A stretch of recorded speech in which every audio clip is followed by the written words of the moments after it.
Muito bem, pessoal. Então, o nosso congresso, ele tem o tema A Evolução da Vida no Universo. E nós vamos contar hoje com uma mesa redonda, que é um momento de discussão sobre esse tema, com os nossos irmãos Júlio Damasceno, Jorge Damas e Maurício Crispim. Então, eu queria convidar vocês, nós não temos literalmente uma mesa redonda, mas temos algumas cadeiras, vocês podem ficar à vontade.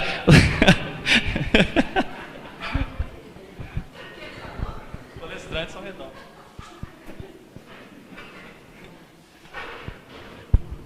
Não tem mesa redonda, mas tem palestrante redondo.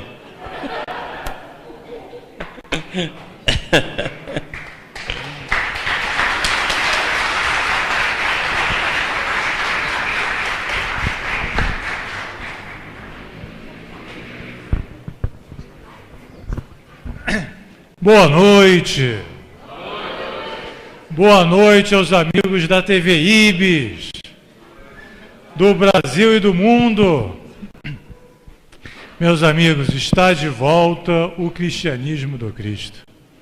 Que maravilha nós podermos acompanhar aqui um teatro como esse, uma casa como essa, celebrando os seus 40 anos. Vocês têm ideia da honra, da alegria que é trabalhar numa casa que tem o nome de Paulo de Tarso? Uma salva de palmas aos 40 anos dessa casa.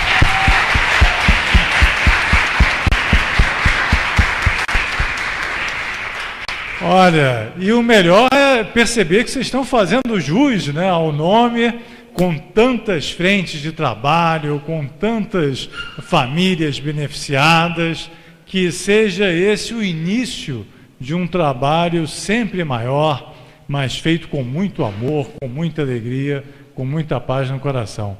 Então, a primeira palavra é dizer boa noite, dizer que é uma honra poder estar aqui com vocês nessa noite, participando dessa festa. Muito obrigado. Boa noite, amigos. É uma alegria abraçar os trabalhadores do Grupo Espírita Paulo de Tarso. Nos sentimos em casa pela história desse grupo, através daquilo que se ouviu lá do Grupo Espírita Fraternidade de Brasília, com o Dr. Gilson, com a participação querida do Regeneração no caminho desse grupo Paulo de Tarso, formando então uma tríade de luz, né? É muito bom, nos sentimos à vontade de estar aqui abraçando já aqueles que nós podemos chamar de irmãos em ideal. Meus amigos, boa noite. É uma alegria muito grande estar voltando aqui depois de tanto tempo e, ao mesmo tempo, relembrar, né, os primeiros momentos dessa casa e que eu tive a felicidade de participar durante um longo tempo. E é uma alegria ver aqui o seu Hélio, a Nilce, que quando nós começamos aqui, uma pessoa também muito importante nesse início foi a minha primeira esposa, a Judeci, a Gigi, e quando ela veio para cá, coincidentemente, ela veio para cá logo depois que começou os movimentos do Paulo de Tarso. O Dr. Justo virou para mim e falou assim: olha, conheci uma menina muito inteligente, muito bacana, lá de Uberlândia, e você é que vai lá ajudar primeiro, e na hora que estiver pronto você me chama. E aí, na mesma semana, eu conheci por telefone a Eneida. Falei: Eneida, eu tenho uma namorada que passou aí num concurso e ela está sem nada, não, vem aqui para casa. E, olha, sempre foram muito carinhosos com a gente. Quando nós começamos tudo, sempre tivemos um apoio maravilhoso.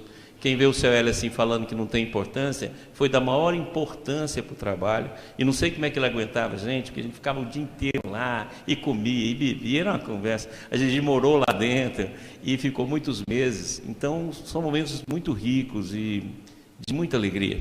Quero dar o meu boa noite a todos e boa noite à TV Ibis e dizer que é uma alegria sensível ao coração nosso rever tantas pessoas. Eu lembro que eu cheguei aqui a primeira vez e só tinha menino. Tirando o seu Hélio, só tinha menino. Aí eu peguei, voltei, fui lá em Brasília e falei assim: doutor Gilson, lá não tem jeito de montar centro espírita lá não. Pra você ter ideia, só tem menino. Aí ele falou assim: uai, Maurício, quando eu te conheci, você era o quê? E aí foi que começou tudo, né? E a gente volta hoje, tem um monte de menino dando continuidade ao trabalho. Então, boa noite a todos, é uma alegria estar aqui. Meus amigos, o tema do 15º Congresso Nacional Jean Batista Rustem é a evolução da vida no universo.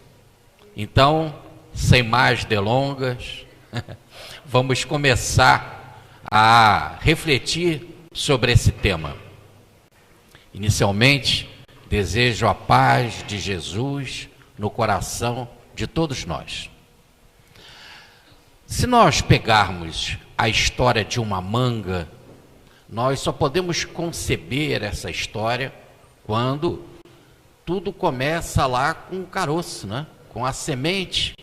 E essa semente, ela vai se desenvolvendo primeiro na terra escura, e conforme que ela vai se desenvolvendo, criando as raízes, e depois o tronco, e depois os ramos, as folhas, as flores e o fruto, que é a manga. A manga é a história desta evolução. Agora repare que ela em si mesmo guarda na semente dela, no caroço dela, essa história, e que ela pode recontar mais uma vez. Então, quando se fala da evolução da vida no universo, nós temos que pensar que só pode evoluir aquilo que já está todo latente em potencial. Só pode haver evolução porque houve uma história antes para criar a semente, a origem da vida. E essa história, para ser registrada, podemos dizer assim, numa semente cósmica, para ela poder depois evoluir, essa história tinha de ser integral, como a manga guarda em si a história integral da árvore. Então, para se ter registrado ali nessa semente cósmica toda a vida, é porque tudo só poderia começar com a vida. A evolução da vida existe porque houve uma involução da vida. Como hoje a gente pode comer uma manga, porque houve toda uma história de evolução e que foi guardado nela como uma trajetória de evolução. Então tudo começa com uma vida maior, com uma vida crística. Por isso que ele diz: vim para que tivesses vida, vida em plenitude, vida em abundância. Essa era a história original, essa era a vida original, a vida na casa do Pai, a vida plena, a vida abundante. E com a chamada queda espiritual, houve uma contração da vida na matéria, ou até em níveis mais baixos do que a matéria. Então houve primeiro uma história de involução, e ao chegar a um determinado momento crítico desta descida, que poderíamos dizer que seria o máximo de concentração da mola, em que a mola foi empurrada o máximo possível para baixo, agora, numa força impressionante, ela impulsiona o projeto evolutivo para cima. E aí começa os chamados estágios evolutivos.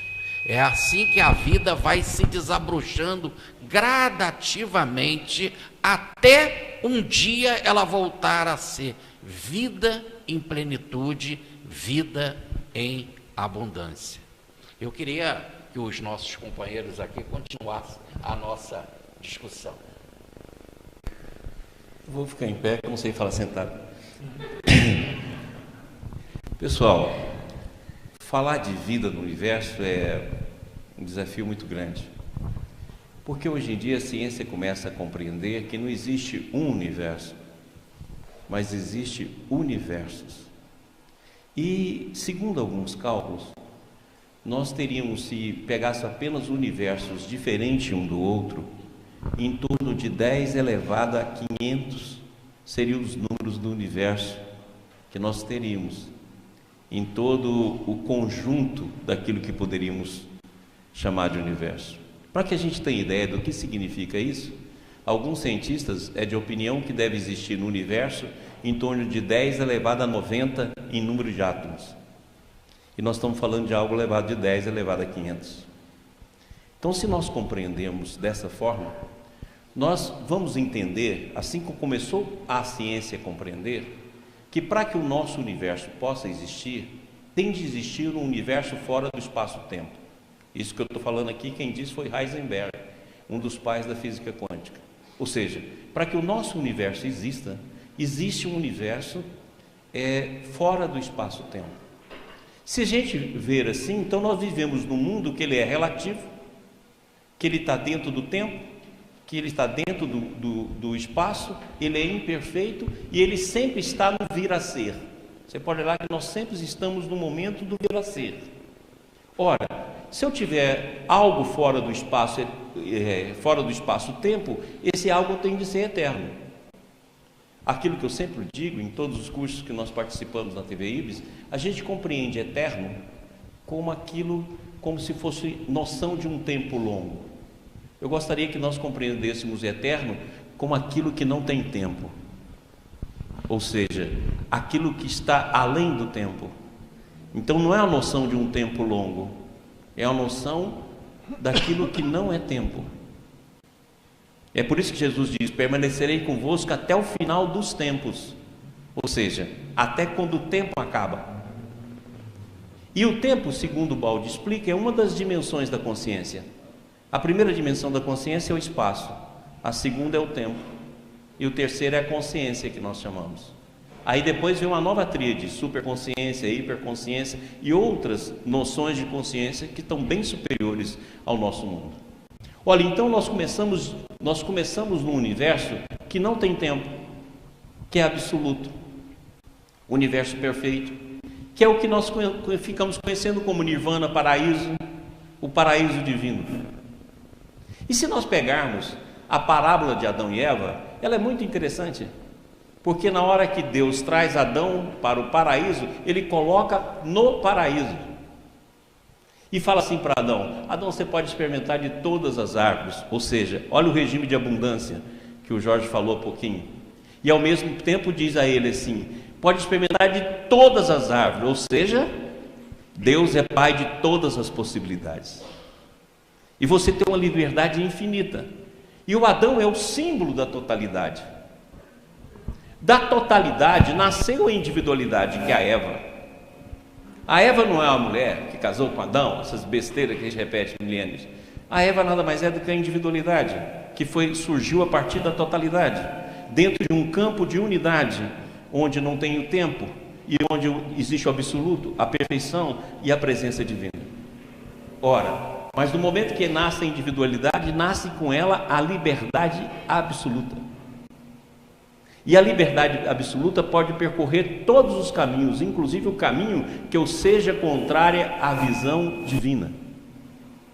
E a própria visão divina fala para Adão: olha, só não experimenta da árvore do bem e do mal. O que é a árvore do bem e do mal? A vontade da individualidade contrária à vontade divina. Aí a Eva vai lá e pega um fruto e come. A individualidade come um fruto, algo externo, porque não era mais interno. Ela se alimenta de um fruto e consequentemente percebe que está nu. Está nu o quê? No campo da pureza. Vai lá e dá ao seu marido, que é a totalidade. Ocorre então a queda, que é descrita de maneira espetacular pelo nosso Pietro Baldi. Dentro da queda começa a contração de consciência, que são os vários níveis de consciência. Então a vida é perene, a vida é eterna, ela não tem começo nem fim, não tem criação, ela é uma manifestação divina.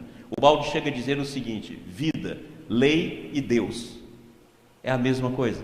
Então ela é manifestação divina, ela não tem um ponto de início, ela vai ter manifestação, ela contrai primeiro a consciência, depois dos vários níveis de consciência a mente, depois dos vários níveis da mente a energia, depois de vários níveis de energia a matéria, depois dos vários níveis da matéria, todas as questões do espaço. E aí, nós começamos a compreender que a substância é única, vai só mudando. E aí, essa substância única é a luz. André Luiz, através do Chico, fala o seguinte: a matéria é luz congelada. Então, consequentemente, na hora que chega no estágio da matéria, ele inicia um processo de volta.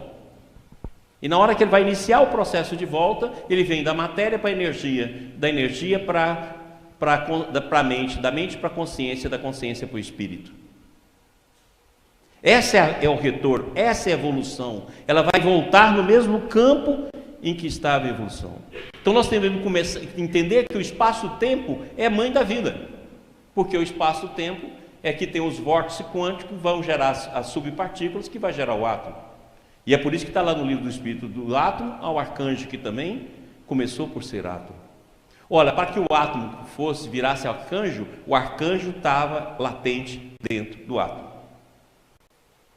E hoje nós podemos dizer, como eu digo, do espaço-tempo ao arcanjo, que também começou pelo espaço-tempo, que é lá que inicia a vida. Então, dentro desse processo de modificação e de transformação, surge a vida. E a vida é apenas uma manifestação divina dentro de nós. Então você fala, onde que está Deus? Na hora que você fizer essa primeira pergunta, lembra, a sua vida é a representação divina. Por isso que ela é eterna. Você pode suicidar, você pode morrer, você continua vivo. Não tem jeito de destruir isso aí. E consequentemente, aquilo que nós chamamos, fala, então onde está a vida? O melhor ponto, qual é o ponto menor da vida? O movimento. A menor expressão da vida é o movimento. Por isso que lá Prigogine, que foi um dos gênios que houve aqui na Terra, que recebeu o Prêmio Nobel de Química, ele fala o seguinte: não tem como a vida inorgânica ter gerado a orgânica se ela não tiver vida também. Porque não tem um jeito de uma metade que está morta gerar uma metade que está viva. Ou está todo mundo morto, ou está todo mundo vivo. Se está vivo, onde que está a vida dentro de um átomo, por exemplo, de matéria inorgânica? Ela está no movimento. Do movimento nós evoluímos para a afinidade. Afinidade entre os átomos, afinidade entre as moléculas. Da afinidade nós evoluímos para a sensibilidade. Para a sensibilidade nós evoluímos para o instinto. Do instinto para a razão para a intuição para a visão. E consequentemente a vida abarca a totalidade. Então a vida é sempre uma expressão de totalidade. E ela sempre se expressa por uma semente que repete o processo dentro de um ciclo, mas não de um ciclo fechado, mas de uma espiral que se abre através do movimento do tempo. Então a vida no universo é sublime, suprema e inviolável, eterna, sempre presente. Não tem um espaço, 1 milímetro de espaço onde não tenha vida. E nós somos apenas a representação de um momento dessa vida, que é a representação daqueles que já chegaram no nível da razão. Então a nossa semente é a razão. No futuro, que já está nascendo, será a intuição. E nesse processo de volta, nós temos 2 modos de voltar. Ou voltamos pelos ciclos, ou voltamos em linha reta. Em linha reta é sair de um estágio para outro, mesmo dentro do ciclo, mas avançando sempre. E em ciclos de queda é quando, em vez de avançar, nós temos uma queda, que é o que o Rustem explica. O Balde explica o grande movimento. Rustem explica o processo de evolução numa nova visão, que você pode fazer em linha reta, no sentido de linha reta moral.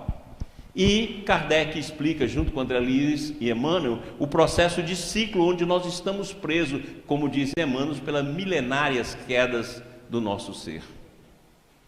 Então, dentro desse processo, a vida não é só no universo, mas em todos os universos, e é a força que representa a presença de Deus em nós. Bom, a essa altura, a gente pode estar curioso aqui, perguntando, né, aos próprios botões o seguinte: mas escuta, esse evento não é para estudar a obra Os 4 Evangelhos? Que relação tem essa obra com o estudo da evolução da vida no universo? Muitos, diríamos nós. Primeiro, porque na literatura espírita do século XIX, a melhor explicação do processo evolutivo que nós temos está na obra dos 4 Evangelhos. Não há nenhuma, e diria mais, talvez além da literatura espírita, abrangendo inclusive a origem das espécies de Charles Darwin, não há nenhuma outra obra na literatura do século XIX que explique tão bem a evolução quanto a obra dos 4 Evangelhos. Especialmente no seu primeiro volume, a partir do item 56 até o 60. São quase 100 páginas, onde pela primeira vez se descreve, etapa a etapa, item a item, a evolução do átomo até o arcanjo. Então, só por essa razão, já seria suficiente para, no 15º Congresso Rustem, já dedicarmos um estudo suficiente, aprofundado, em torno desse tema. Mas se nós quisermos aprofundar mais um pouco e nos dirigirmos ao texto evangélico propriamente dito, nós poderíamos lembrar uma outra obra também de um grande estudioso do Evangelho do Brasil e do mundo de todos os tempos, o nosso professor Carlos Torres Pastorino, que nos disse, autor da obra A Sabedoria do Evangelho, que nos diz, em certa passagem, que o Evangelho de Jesus tem 42 parábolas dentro dele. 42 parábolas. E que o tema de todas as parábolas do Evangelho de Jesus é um só: o reino de Deus. Todas as parábolas de Jesus, o tema central do Evangelho de Jesus é o reino de Deus. E no Evangelho de Lucas, no seu capítulo 4, versículo 43, Jesus diz por que ele veio na Terra. O que ele veio fazer aqui na sua missão planetária. E ele diz: é preciso que eu vá também às outras cidades para pregar a boa nova do reino, porque foi para isto que eu vim. Jesus diz textualmente: eu vim para pregar a boa nova do reino. E as 42 parábolas do seu ensino, todas se referem exclusivamente à boa nova do reino. Mas que reino é esse tão importante ao ponto de concentrar a atenção do nosso mestre, do nosso governador planetário, durante os 3 anos da sua missão entre nós? É o reino que não se encontra nem aqui, nem lá, nem acolá, mas se encontra dentro de nós. Jesus veio falar de algo que se encontra dentro da alma humana, dentro de cada um de nós. E segundo ele, este algo era tão especial que se assemelhava a uma pérola colocada no fundo do oceano, ou a um tesouro colocado no interior de um terreno. Jesus veio falar das nossas potencialidades, dos valores armazenados dentro do coração humano, daquilo que nós temos e ainda não descobrimos, não trouxemos à tona, na luz que ainda está oculta, no valor que ainda não foi revelado, daquilo que ainda não foi envolvido, daquilo que ainda precisa vir à tona para brilhar, que ainda precisa se manifestar, que ainda precisa aparecer, e a própria presença dele como Filho do Homem era a prova definitiva do nosso futuro. As obras que eu faço, um dia muito maiores ainda fareis. O Evangelho fala da evolução o tempo inteiro. O reino de Deus é digamos assim, a semente que nós temos guardada dentro de nós, o potencial que ainda está oculto. E o Cristo é o nosso norte, é o nosso futuro, é o nosso destino, é a promessa dessa realização que veio se mostrar a nós mesmos para nos dar confiança do nosso futuro. Mas é importante nós compreendermos esse processo. Porque se a evolução vai da animalidade até a espiritualidade, o Evangelho também começa na manjedoura, começa num estábulo e termina na ascensão.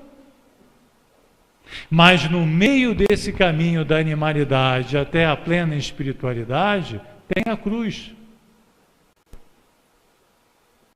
Tem a vida de cada um de nós, os desafios, as dores, as dificuldades, as lições, os problemas, os testemunhos que cada um de nós precisa enfrentar para poder chegar na sua ascensão. Então, se nós tivermos a oportunidade de estudar a evolução, nós vamos estar estudando a nossa vida. Nós vamos olhar para trás e ver um pouco da nossa história. Mas entendendo esse processo, nós vamos poder olhar também para o futuro com mais confiança, com mais entendimento, com mais lucidez, para poder fazer essa trajetória mais rapidamente, né? Sem tantas voltas sinuosas nesses ciclos, e talvez numa trajetória mais retilínea. Então tem tudo a ver com o Evangelho, o tema, a evolução da vida universal. Se nós em algum momento passarmos por uma explicação talvez mais científica, mais estruturada, é para trazer o fundamento, para trazer a compreensão, porque nós temos que nos instruir para aprender a amar. Mas será apenas um norte, a base, a solidez para poder entender o processo que nós estamos vivendo, entender o destino que nos está reservado, para poder enfrentá-lo melhor, mais serenamente, mais pacificamente e mais produtivamente. Tá bom? Então, nós esperamos que esse estudo seja muito profícuo, que ao longo do dia de amanhã, olhando o processo evolutivo nas suas diversas nuances, nos seus diversos recortes, nós possamos depois olhar para dentro e perceber o que nós estamos vivendo, qual o sentido, qual o propósito da nossa vida, para aprender a viver melhor.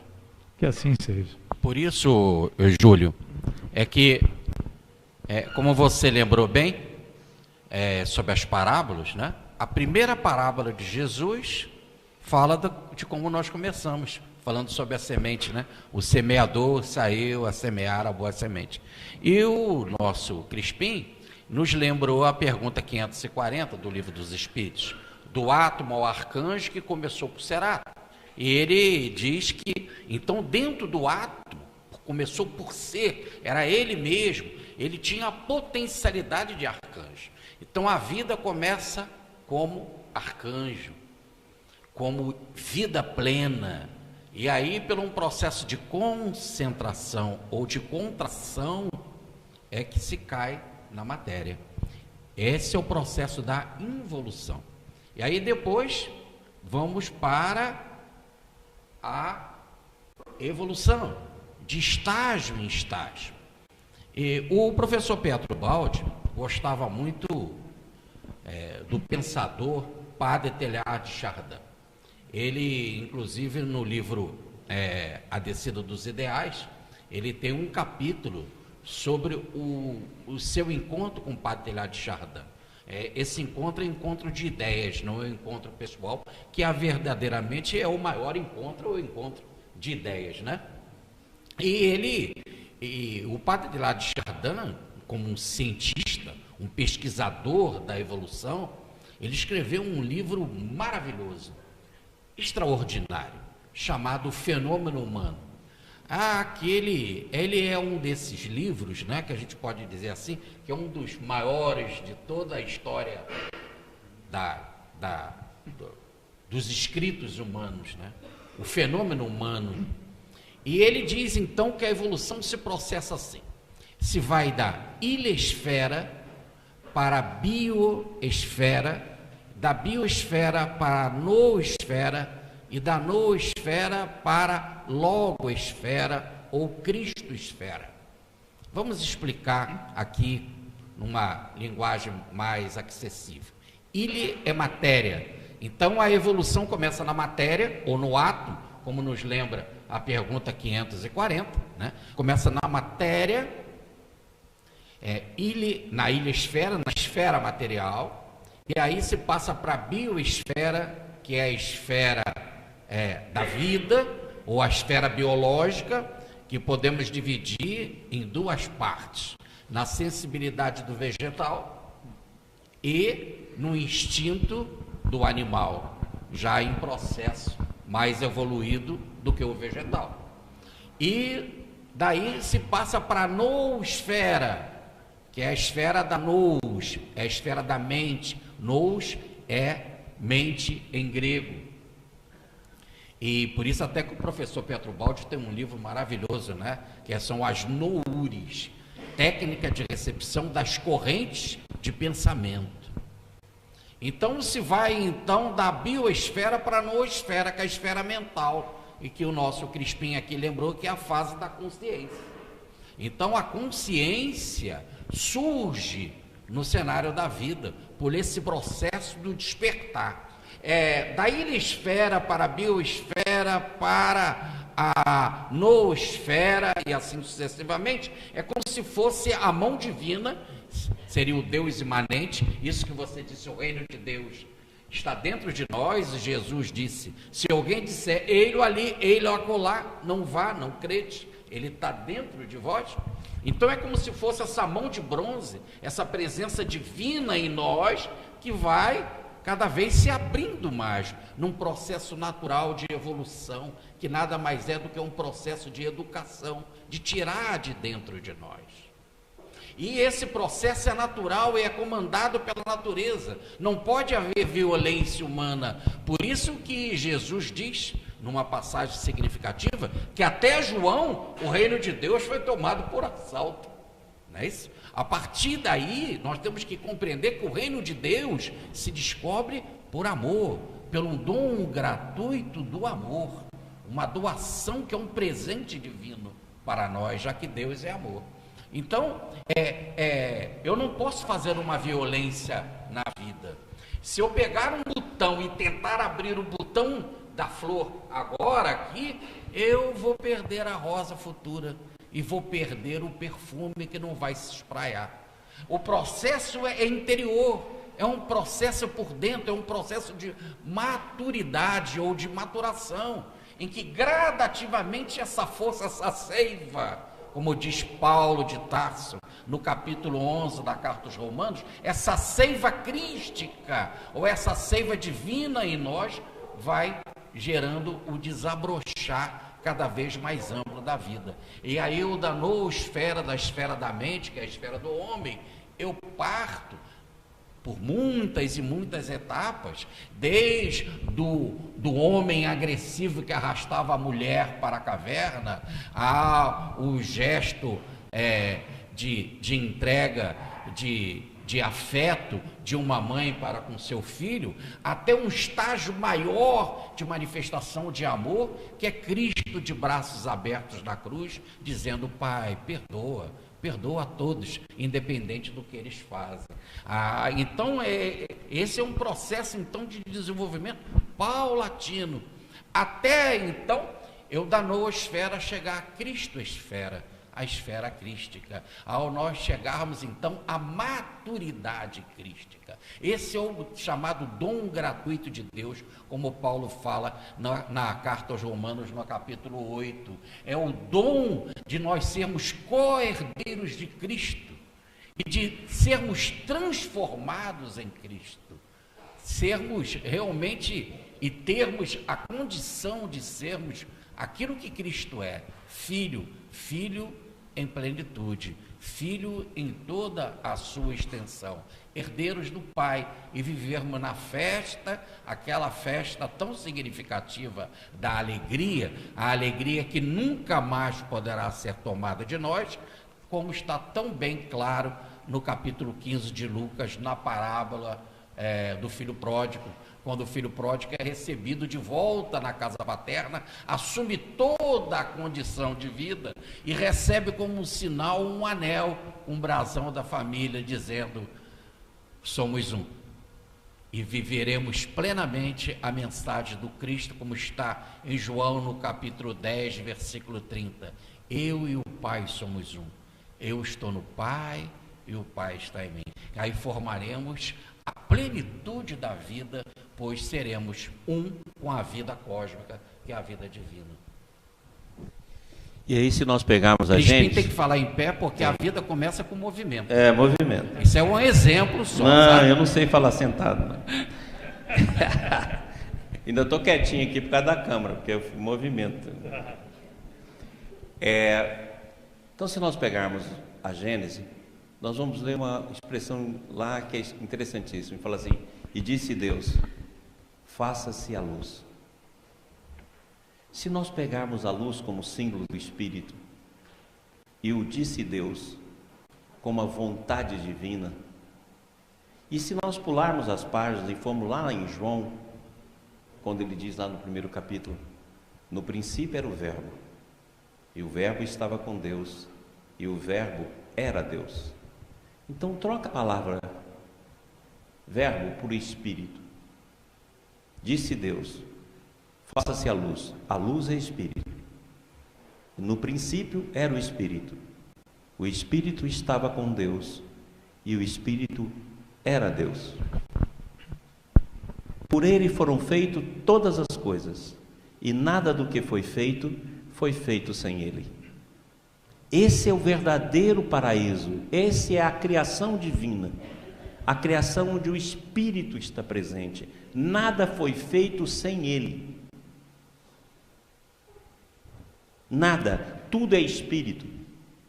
Então nós só temos duas maneiras de encarar a vida, como diz o amigo Goswami: ou tudo é matéria, ou tudo é consciência. Ou nós estamos dentro da visão do primato da matéria, ou nós estamos na visão do primato da consciência. Se tudo é matéria, então os átomos se juntaram, formaram moléculas, as moléculas formaram a substância formou os corpos, e o pensamento nada mais é do que um epifenômeno do cérebro. Então tudo isso aí é o primato da matéria. Mas, se nós entendemos que tudo é consciência, o átomo é consciência, a molécula é consciência, a substância é consciência, o corpo é consciência, e nós somos consciência. E tudo isso está dentro daquilo que David Bohm criou um termo maravilhoso, uma totalidade indivisa. Ou seja, uma totalidade que não tem como separar. E é por isso que Jesus fala: eu e o Pai somos um, que eles também sejam um, assim como nós somos uns. Por quê? Porque a totalidade é indivisa. Nós apenas estamos fazendo o movimento de relembrar a nossa unidade. E isso está expresso na parábola do filho pródigo. Um pai que tem 2 filhos. E um dos filhos diz para ele: me dar todos os bens, ou seja, todas as nossas potencialidades, que o Julinho falou. Me dê todos os bens. E o pai permite, porque nós dispomos de liberdade absoluta. E o filho parte, gastando todo o seu bem em outros reinos. O reino da consciência, o reino da mente, o reino da energia, o reino da matéria. Até que ele chega a querer comer aquilo que servia para os porcos. É a vida material no seu ponto mais denso, semelhante à vida que nós temos nesse mundo aqui. Na hora que ele vê isso, ele fala: vou voltar para a casa do meu pai. Iniciou o movimento de retorno, iniciou o processo de evolução. E vou dizer para o meu pai: pai, pequei contra ti e contra o céu e os seus anjos. Ou seja, eu errei, eu fiz uma escolha errada dentro do meu campo de livre-arbítrio. Não sou digno de ser chamado seu filho. E ele volta. Só que no momento que ele está voltando, ele encontra Deus a meio caminho, que é o momento que a nossa alma descobre que Deus está dentro de nós. Nós percebemos a manifestação divina em nós, por isso que a meio caminho. Por isso que no livro dos Espíritos está escrito: o homem está a meio caminho no processo evolutivo. E nós então encontramos a presença divina. Aí diante, o nosso destino é formado por dois princípios: o princípio divino e o princípio da individualidade. E nós vamos reescrevendo a nossa história, fazendo a nossa trajetória, até que nós encontramos a presença divina em nós e vamos alcançar os campos superiores da existência. E isso tudo o Cristo falou. A todo momento ele mostrou essa verdade em conteste. Falar: Deus tem a maior alegria em encontrar um dracma perdida, uma ovelha desgarrada, a maior alegria no céu quando um pecador. Por quê? Porque é o nosso retorno, é aquilo que nós estamos voltando. O filho mais velho também teve uma queda, como bem disse o Júlio nos nossos encontros. Ou seja, ele também estava no trabalho com os anjos, não tinha o mesmo processo de compreensão do pai. E esse processo que vai formar as várias dimensões da consciência. Por isso nós que caímos tão distante, à medida que nós vamos voltando, está tudo pronto. Você não foi chamado para construir as cidades espirituais que existem, porque aqueles que caíram a esse nível a construíram. Você não foi chamado para construir as galáxias. E no entanto todas elas estão prontas e a vida funciona sem que você perceba e nem dá sua contribuição, porque por enquanto nós estamos num processo ainda de compreensão para coparticipação. Aí fala assim: mas como é que pode ter a individualidade dentro de um campo de totalidade? Quem explica é o David Bohm. Ele fala assim: pega um oceano ou pega um rio para a gente compreender melhor. Esse rio forma-se vórtices. E se você pegar os vórtices que formam no rio, cada um tem uma característica diferente do outro. É formado na mesma água, está na mesma totalidade, mas os vórtices têm características de movimento e propriedades completamente diferentes um do outro. Aí ele fala assim: a nossa individualidade na totalidade. A totalidade é indivisa. E a individualidade é os movimentos de cada vórtice em seu tamanho, nas suas características e nas suas propriedades. E somando totalidade e individualidade, nós estamos em busca da unidade, que é a presença do amor dentro de nós. Por isso que Jesus diz tão claro: vós sois deuses. Por quê? Porque todas essas potencialidades estão na nossa vida e está no nosso ser, e a vida nada mais é do que manifestação de tudo isso. Obrigado. Maurício, vou pegar carona na sua luz. Quando você falou assim, lembrou o verso bíblico, né?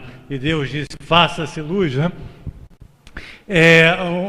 Alguma das questões que a gente já trouxe aqui, as pessoas perguntam muito assim: mas como é que pode esse átomo se transformar em arcanjo? Porque nós fomos treinados, condicionados, educados a imaginar a matéria como solidez, como bolinha, né? Uma bolinha minúscula, o átomo, como Demócrito e Leucipo diriam, né? Deve ser uma bolinha minúscula, mas deve ter alguma matéria aqui, lá no final dessa história. Quando o André Luiz nos diz que a matéria é luz coagulada, nós começamos a entender que naquela bolinha, naquela pequenez do átomo, não tem a solidez, é só luz. Aí você fala, não, mas peraí, se não tem nada sólido, como é que eu bato? Toma aqui só, hein? Se não tem nada sólido, como é que eu bato aqui e eu sinto a resistência? Como é que você diz que não tem aqui solidez? Mas eu pergunto, você vai ao cinema. Você vai ao cinema. Quando você olha para a tela, só tem foto parada. São milhares e milhares de fotos paradas passando na frente dos seus olhos. Mas em tamanha velocidade que lhe dão a ilusão do movimento. Ora, a solidez é igualmente uma ilusão produzida pela velocidade. Assim como a água é molinha, né, tal, mas se eu colocar aqui uma mangueira de altíssima velocidade, você botar o dedo, você vai quebrar o dedo. Ela vai lhe parecer sólida.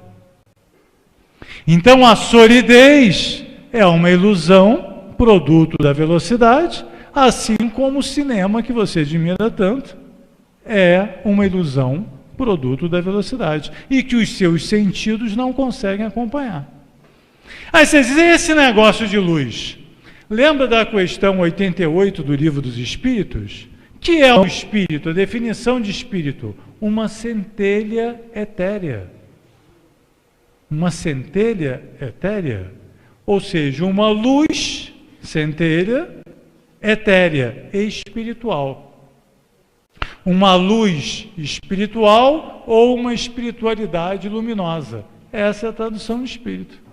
Então e as questões 85 e 86 do Livro dos Espíritos dizem que a primeira criação é toda espiritual. Se o espírito é centelha, a primeira criação é toda luminosa.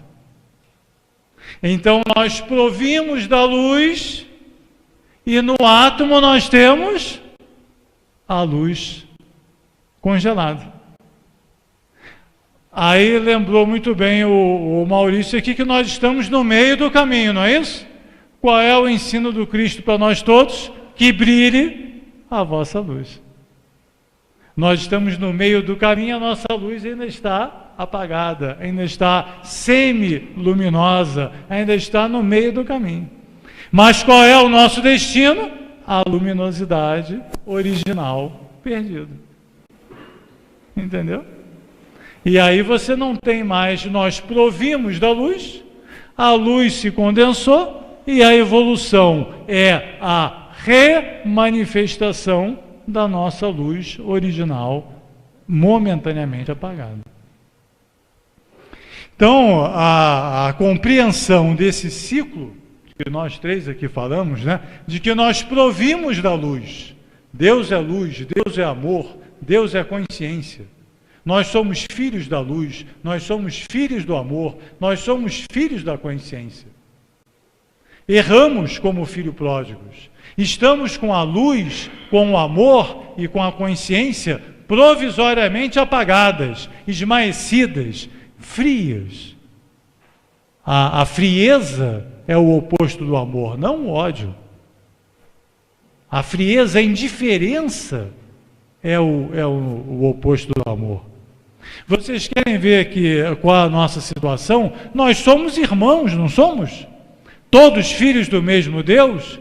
Por que então não nos reconhecemos? Por que eu preciso me apresentar a alguém e dizer prazer? Como é que eu não consigo reconhecer o meu irmão? Não é isto uma prova cabal de que eu não estou com a minha consciência completa? De que algo se perdeu no meu coração? E que é a evolução, senão o reconhecimento de nós mesmos e uns dos outros? Perceberam isso? O que é a evolução, senão a recuperação dessa consciência original perdida? Quando nós vamos nos reconhecer como irmãos e filhos do mesmo Pai.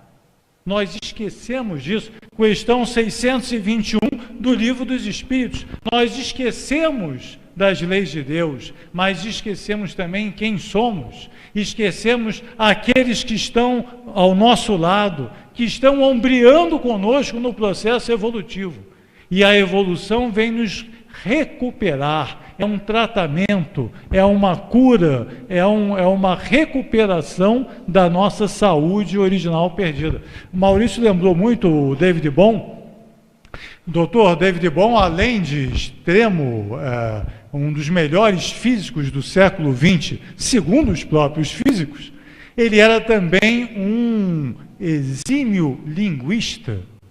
Um exímio linguista. E na introdução do seu Totalidade, né, e a ordem implicada, ele explica o seguinte, que a palavra saúde tem a ver com inteireza, tem a ver com totalidade, tem a ver com a pessoa estar integral, inteira, por inteiro senhora de si. Nós, com o nosso inconsciente, não temos a nossa inteireza, não temos a nossa totalidade. Alguma parte dentro de nós mesmos se apagou. Alguma parte dentro de nós mesmos nós perdemos aqui dentro. Nós esquecemos daquilo que somos. E a evolução está passo a passo, através das mãos medicamentosas do Pai, nos curando, nos recuperando, nos revitalizando, para que nós possamos outra vez ter a saúde integral, lembrando quem somos, de onde viemos, para onde vamos e quem são os nossos irmãos. Daí a palavra evolução, todas essas lembranças perdidas. Nós vivemos num estado de amnésia. Imagina uma pessoa que sofreu um acidente e perdeu a consciência de si. Olha para o seu irmão, não reconhece. Olha para o seu pai, não o vê. Porque está num estado de amnésia. Mas no que ele recuperar a saúde, ele recuperará a lembrança de si, a consciência de si e a consciência do mundo de que faz parte. Esse é o processo da evolução. Então, o nosso tema é a evolução da vida no universo. E eu comecei com uma frase de Jesus: vim para que tivesses vida, vida em plenitude, vida em abundância. Então a evolução vai nos levar a essa vida plena, a essa vida abundante, essa vida total, como vocês estão falando. Então, e esta vida, que é o dom gratuito de Deus, é isso que Deus fez. Então, nas Escrituras, nós temos um livro de Salomão, que é considerado sábio, né? Grande sábio. Salomão, ele tem um livro chamado Sabedoria. Já tem esse nome muito significativo, né? Sabedoria. E nesse livro está escrito que Deus é autor da vida. E explica melhor. Ele é autor da vida e não da morte. Ele não fez a morte. Ele fez a vida, ele é o autor da vida. E, para nossa surpresa, esse livro diz assim: então por que existe a morte? Aí lá está explicado de uma forma assim, podemos dizer, surpreendente. A morte existe, e prova da morte aqueles que são do partido do diabo. Então, a vida, prova da vida, aquele que é do partido de Deus, que está com Deus. Prova a morte, aquele que está em oposição, está em queda. Por isso que o Crispim lembrou a história de Adão, né? Ou a queda dos anjos. Então, a morte não é dom de Deus. É dom da inimizade que criamos com Deus. Por esquecer, pergunta 621, como você lembrou bem do Livro dos Espíritos, na parte A, nós esquecemos esta vida divina, esta lei divina. E por que esquecemos? Porque desprezamos. É algo consciente, é uma queda consciente. Mas Deus, na sua generosidade, resolveu nos ajudar. E 500 anos antes, e entre as muitas e muitas ajudas, eu queria dar um exemplo aqui. 500 anos antes de Cristo, ele manda um personagem muito interessante para a história da humanidade. Seu nome é Siddhartha Gautama, nasceu na Índia. O seu pai tinha ele como um príncipe muito querido, muito nobre, e foi consultar um oráculo para saber sobre a vida deste menino. E o oráculo disse que ele iria ser um missionário, que ele iria falar das coisas espirituais, das coisas divinas. E o pai queria que ele continuasse no seu reino, cuidando das coisas do reino, e que fosse um grande rei. Então o que o pai fez? Trancou ele no palácio, para que ele não visse nada que pudesse lembrar ele coisas de missionário, de pregação, de coisas religiosas. Ele ficou trancado. E lá no palácio só mostravam pessoas jovens, pessoas bonitas, não deixava nenhuma folha da árvore cair no chão. Logo tinham pessoas que cuidavam bem dos jardins, para não apresentar nada de doença, nada de morte, nada de velhice. E ele vivia ali naquele mundo de ilusão, só com boas músicas, com muita alegria, com comidas fartas e tal. Um dia deixaram o palácio aberto e Siddhartha arrumou um cocheiro e fugiu. E aí começa a grande história da missão que estava determinada para ele. A primeira coisa que ele vê é um doente. E ele pergunta para o cocheiro: o que é aquilo? Ah, é um doente. Mas existe a doença, não só existe a saúde. Por que não só a saúde? E o mesmo radical da palavra saúde é a salvação. Por que não existe só esse estado de salvação, de plenitude? Ele se deparou então com essa sua primeira grande dukkha. Em sânscrito quer dizer dor, sofrimento. E depois ele encontrou um velho. Ele perguntou: o que é isso? Ah, é a velhice. Todo mundo caminha para a velhice. Em linguagem moderna você pode esticar daqui, pode esticar de lá, né? E existe muita gente se esticando aí, mas chega numa hora que não dá mais para esticar. E quando o espírito vai embora, tudo volta a pó. E por que a velhice, né? Era tão bom aquela pelinha de neném, né? Pelinha de neném, né? É complicado.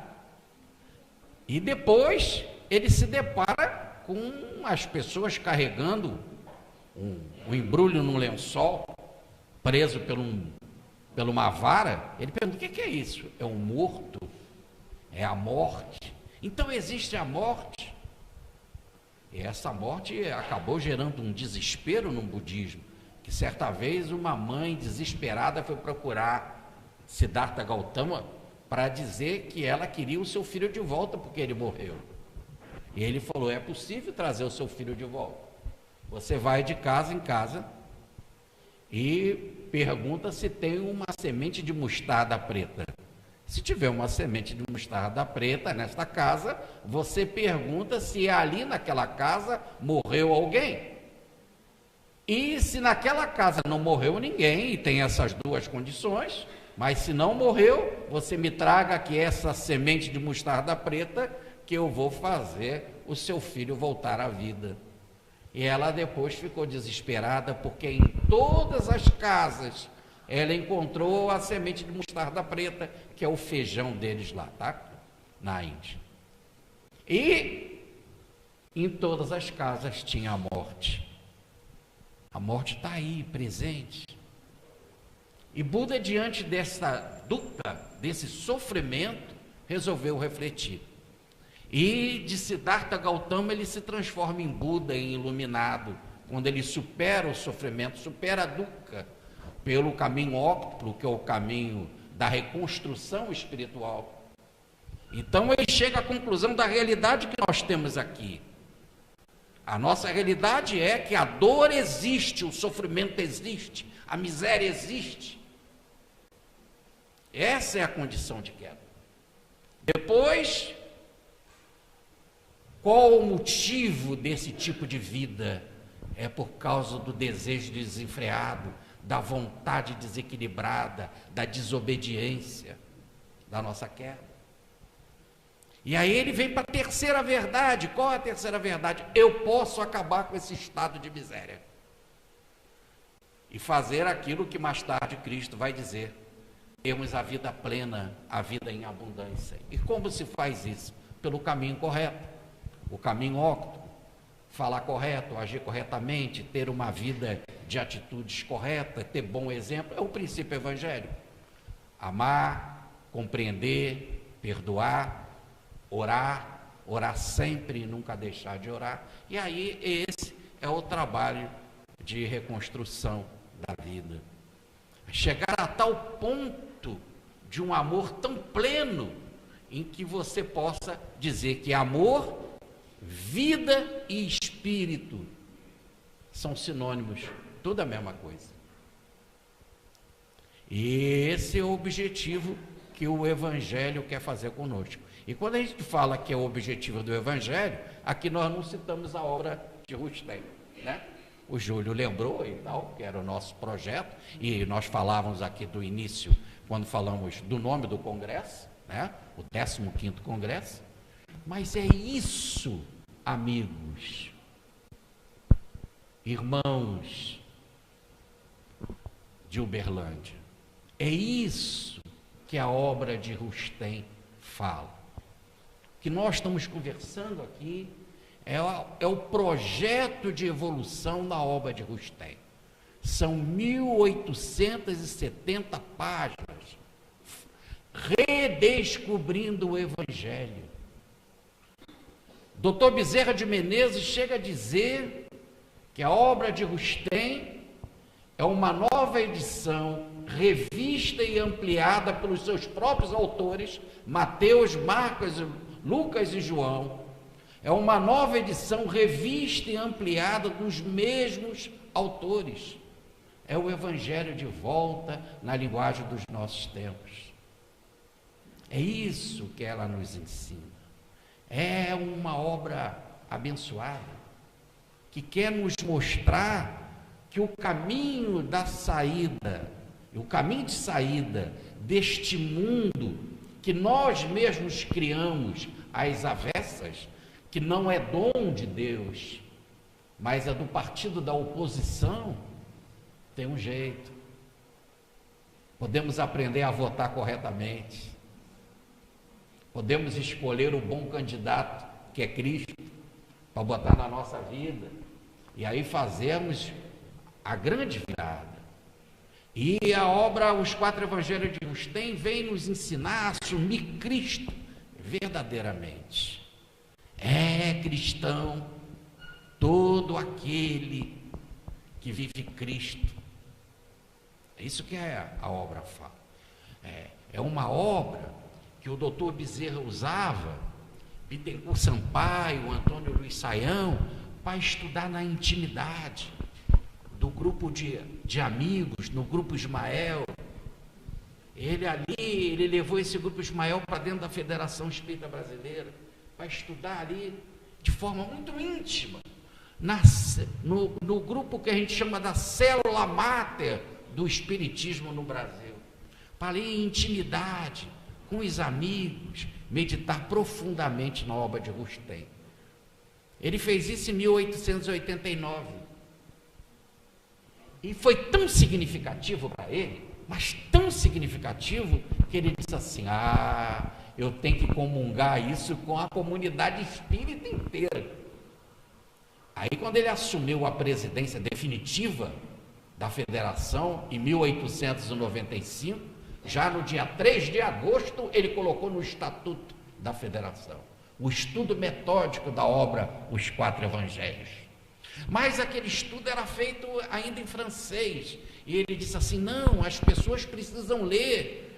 E ele então mandou publicar nas páginas do Reformador, que é a revista da Federação Espírita Brasileira, insere, a partir de 1897, a obra de Rustem.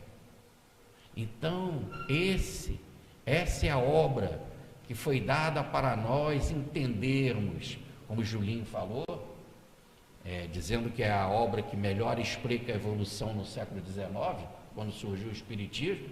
Aliás, é o que fala o tradutor da obra em inglês. O tradutor da obra em inglês, que era amigo de Charles Darwin e pesquisador da evolução. E ele, então, foi tradutor da obra de Rustem, e ele coloca no prefácio da obra em inglês que ela era mais completa do que a de Charles Darwin. William Kirk, porque ela vai falar que o projeto de evolução não é biológico, e sim comandado pelo modelo organizador biológico, é comandado pelo Espírito. Essa é a obra que o Dr. Bezerra oferece de forma aberta para o movimento espírita, e que está nas nossas mãos estudar e agasalhar.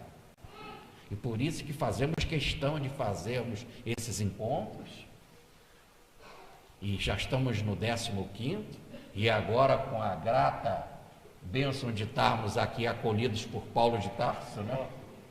Isso é um reforço. Que Reforço fala, do auxílio luxuoso. que fala na carta aos Romanos, no capítulo 8, versículo 3, que Cristo veio à semelhança de carne, a semelhança da carne do pecado, porque não tinha pecado, por isso que veio a semelhança da carne, do pecado em que nós vivemos.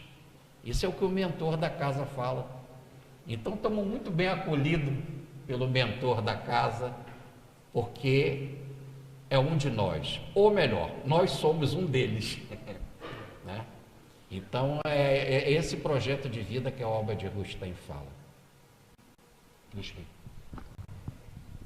E quando Jesus nos disse assim, né?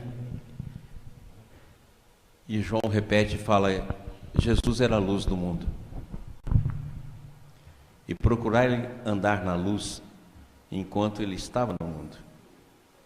Dentro desse princípio, nós vamos entender então que a luz, na verdade, em diferentes velocidades, expressa os reinos da consciência e os reinos do universo. Quando Einstein escreveu a teoria da relatividade, ele colocou que nenhuma informação e mesmo a luz não poderia viajar acima de mais ou menos 300 mil quilômetros por segundo. Então, uma teoria da relatividade que tem um princípio absoluto. A gente esquece de ver isso, né? A luz não vai acima de 300 mil quilômetros por segundo. Mas alguns cientistas, entre eles um cientista português chamado João Manguejo, eles começam a discutir uma teoria que talvez existiriam universos em velocidades superiores à velocidade da luz. E André Luiz antecipa isso no livro Entre a Terra e o Céu, em que ele fala que o nosso pensamento tem velocidade superior à luz. Se existe velocidade superior à luz, então significa que os outros universos e a existência de possibilidades de universos com velocidades superiores, então as dimensões nada mais seriam do que velocidades diferentes da mesma luz, que na matéria era congelada e daí para frente ela descongela. E se nós formos pegar, como o Julinho falou, por que existe a matéria, 99,9% de toda a matéria é vazio. Vazio preenchido por movimento. Então a matéria em si não existe. Por que dá, como o Julinho falou, sensação de totalidade, de toque? Por causa do efeito magnético. No momento que o processo eletromagnético do nosso corpo toca no objeto que também é eletromagnético, quem encosta é os campos, e não o seu dedo, a sua mão. E a informação vai a informação como você tivesse tocado. Ora, então se é luz, o próprio corpo do Cristo era luz, assim como o nosso. Só que o corpo do Cristo era menos denso. A semelhança, como disse o Paulo de Tarso e o Jorginho mostrou, e o nosso é mais denso, porque o nosso corpo também é luz. Tanto é verdade que tudo que tem, né, de diagnóstico do nosso corpo envolve a luz. Eletroencefalograma, eletrocardiograma, ressonância magnética. Vai envolver todos os processos de luz que existem no nosso corpo. O nosso metabolismo é luz.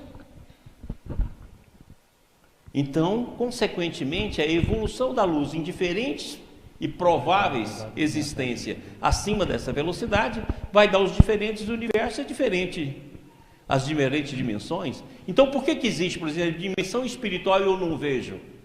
Por causa da diferença de velocidade.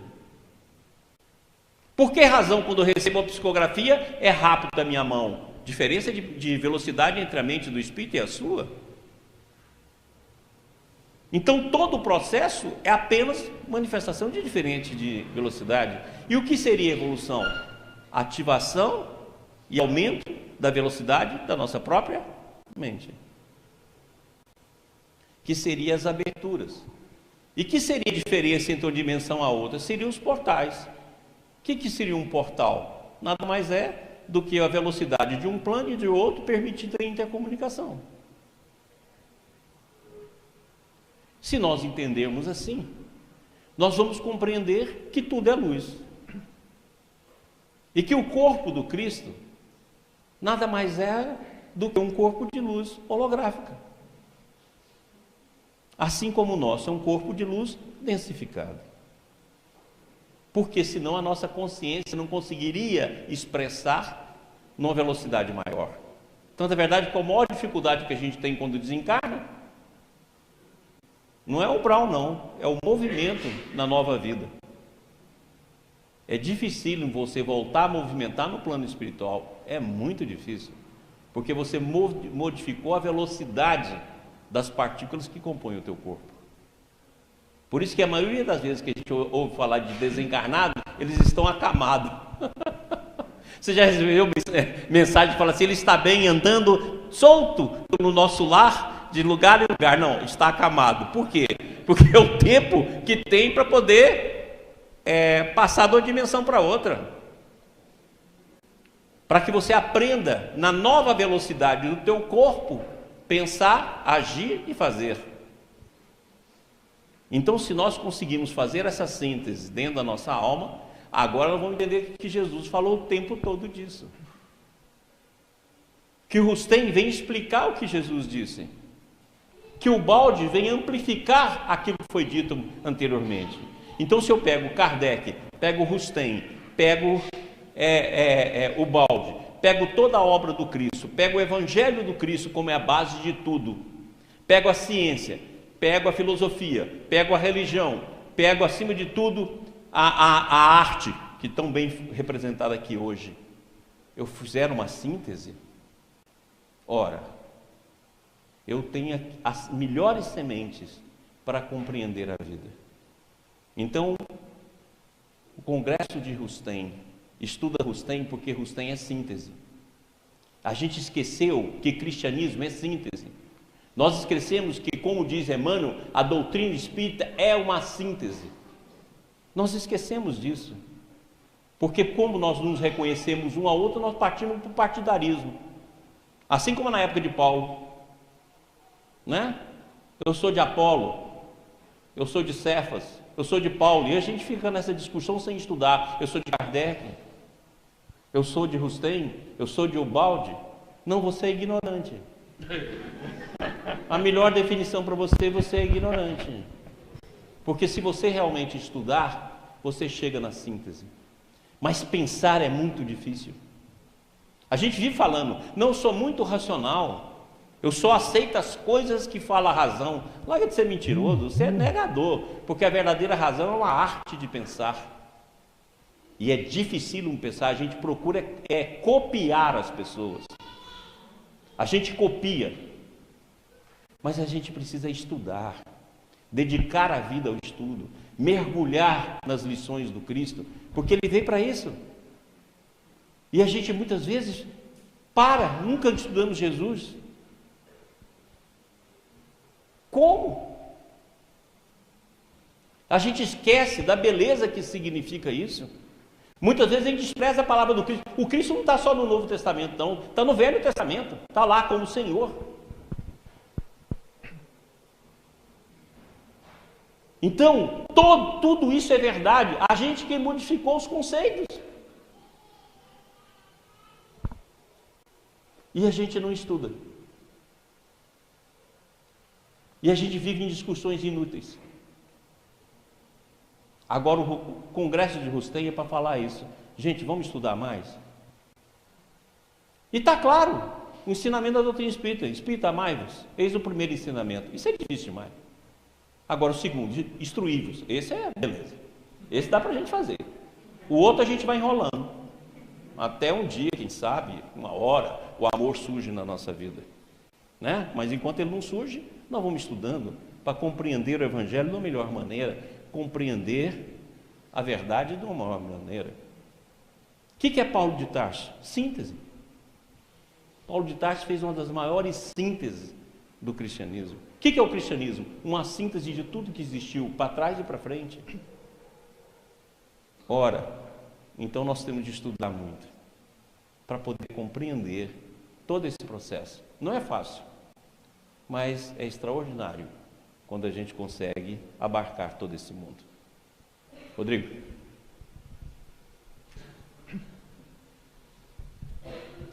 Bom, pessoal, muito obrigado. Achei que foi muito rico mesmo a nossa discussão. E eu gostaria de abrir 10 minutinhos para perguntas. Alguém gostaria? Deixa eu usar o sem fio lá, Júlio. Não, foi rápido. Não, porque é o seguinte, eu entendi. A semente, começou pela semente, né? Deus está naquela semente ali, né?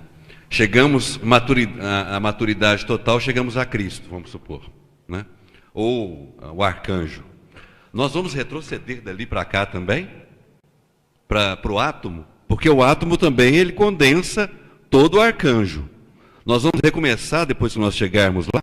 Porque parece que até existem espíritos revoltados com Deus seria por causa disso? Não, tem mais pergunta também. Outra coisa, o átomo é uma peça importante da matéria, né? Eu acho ela incrível. Mas assim, os quarks, né? Tudo ali dos átomos, que formam os prótons, os nêutrons, são quarks, na verdade que eles falam hoje, a teoria das cordas, né? Antes disso, existe o quê? Essa luz é primordial, é ela que já vem de Deus? E os corpos celestes? Um sistema planetário é um átomo maximizado, vamos supor assim. Ele seria um átomo desse universo também?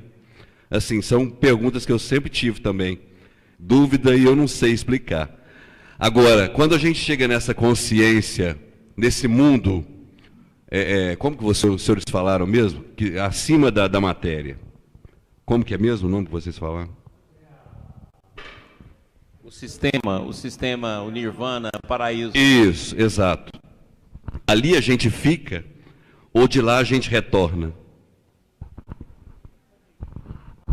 Tudo bem, 30 segundos. Vamos responder de duas. Primeiro, se volta, e depois a coisa das cordas. Vamos botar aí para o Crispim. Mas esse negócio de podemos, depois que eu chegar arcanjo, eu posso voltar?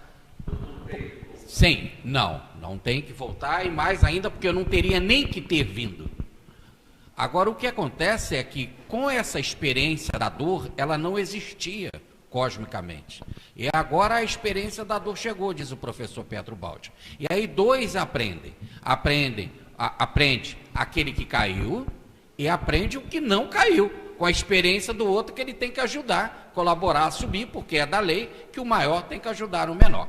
Então, depois que você atinge a condição crística, nesse exato momento, você aprendeu agora na escola da dor, essa nova experiência da vida. E aí, não há a queda, apesar de haver a possibilidade, porque o livre-arbítrio continua existindo, como diz Gustem, o sagrado e perigoso dom do livre-arbítrio, mas se aprendeu na escola da dor. Coloca o seguinte: Deus é Deus de possibilidades, possibilidades infinitas. Então você tem de entender que dentro de todas as possibilidades existia uma possibilidade de contração, de energia e de matéria. Essa possibilidade foi vivida. Ela se esgota, porque se existia essa possibilidade foi vivida nas várias dimensões, por isso que os vários universos. Se ela foi vivida, não existe mais essa possibilidade. E era o único fruto que tinha essa possibilidade. Olha o que Deus fala para Adão: experimenta de tudo, mas não experimenta um, que é a possibilidade de a sua vontade ficar contrária à minha. Nós vivemos. Se nós vivemos, quem caiu, viveu ela diretamente. Quem não caiu, viveu ela indiretamente. E se você quiser saber quem caiu, o Baldi fala uma palavra muito bacana no sistema: conta o número de átomos que existe no universo. E o átomo já é um universo, porque todo universo individualizado, ele também é coletivo. Então o átomo é um universo formado de elétron, formado de quarks, que vai formar os prótons, tá claro? E vai formar átomo e antiátomo. Claro? Ou seja, dentro do conjunto completo, que vai expressar um universo, o primeiro universo da nossa existência como coletividade. Aqui nós temos outra, que é a coletividade humana. Então isso aí foi vivido. Se você, ao retornar ao sistema, você volta à plenitude. E não existe mais a possibilidade de queda, porque a variável foi vivida. Olha, se ela foi vivida, ela não existe mais. E você vai entender, então, aquilo que fala assim: olha, tu és meu filho, hoje eu te criei. Então você vai entender que a criação divina não é algo que foi feito e que agora está sendo refeito. É que está sendo feito o tempo todo, com aqueles que viveram a variável e aqueles que não viveram a variável, mas que todos aprenderam dentro do amor divino. Por isso que está lá: no sétimo dia Deus descansou. Que é o sétimo dia? Que todos nós reunidos de novo na mesma unidade. Por isso que fala: Deus descansou. Os 6 dias foram os dias da evolução. O sétimo Deus descansa, que é o último dia da nossa evolução. Certo? Obrigado, João, pela pergunta. Fantástico. Um comentário aqui adicional. Vamos lá. Eu não sei se já leu Kardec e Rustem, mas se já leu, está prontinho para ler o Baldi. Porque todas as questões que você colocou... mas a sequência de Deus, universo, sistema... Porque todas as perguntas que você fez estão lá contempladas.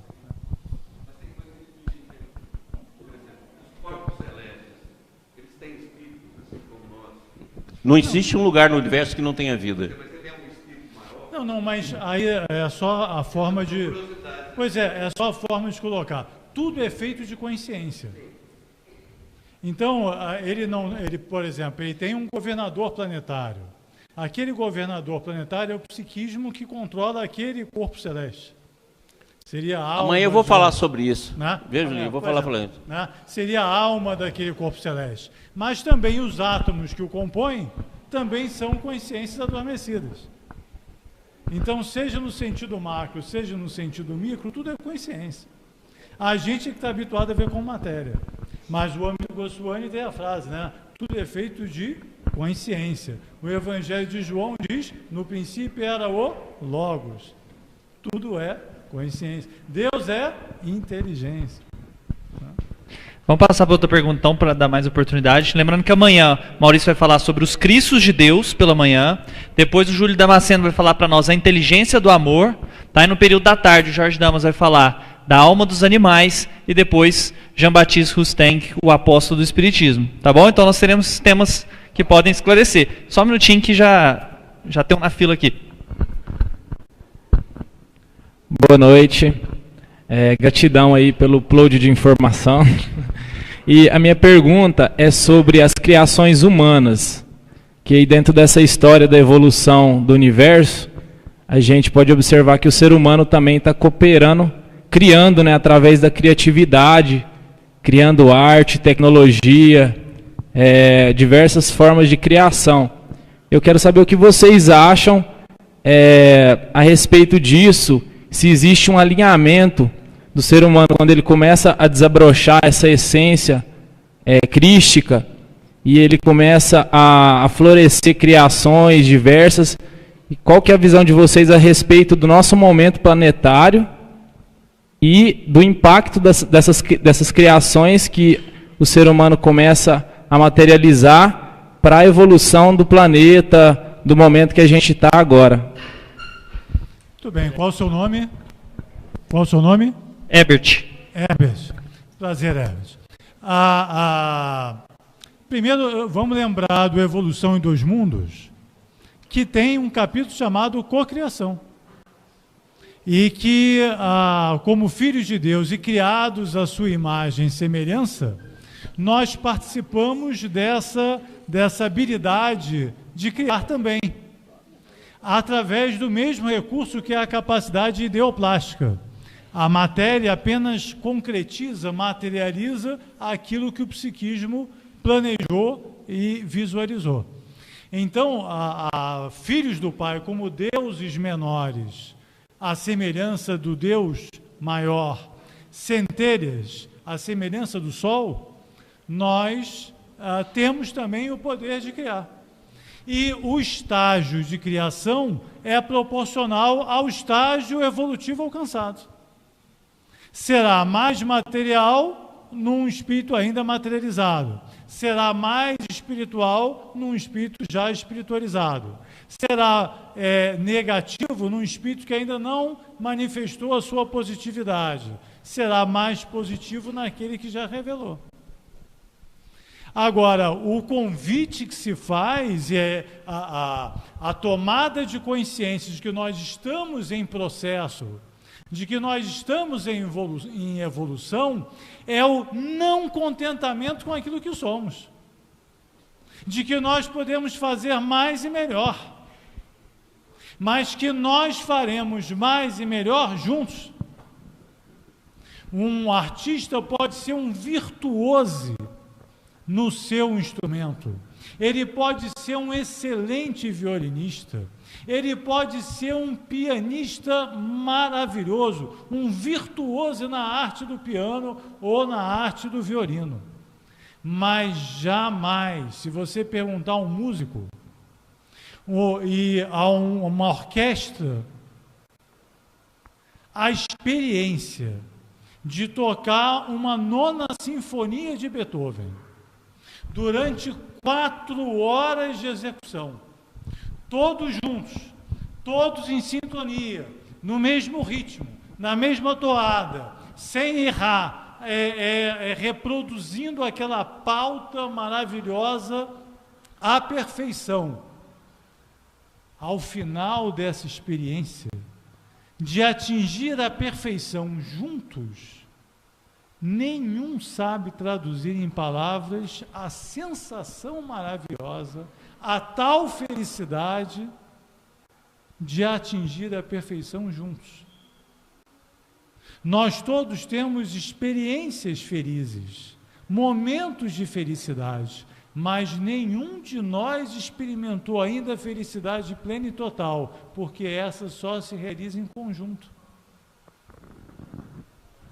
E o primeiro passo para atingirmos essa felicidade total, definitiva, a tal da Jerusalém celeste, da cidade celestial, da felicidade, da perfeição sideral, do Rustem, do sistema de Ubaldi, é ter a primeira consciência de que nós somos um todo coletivo.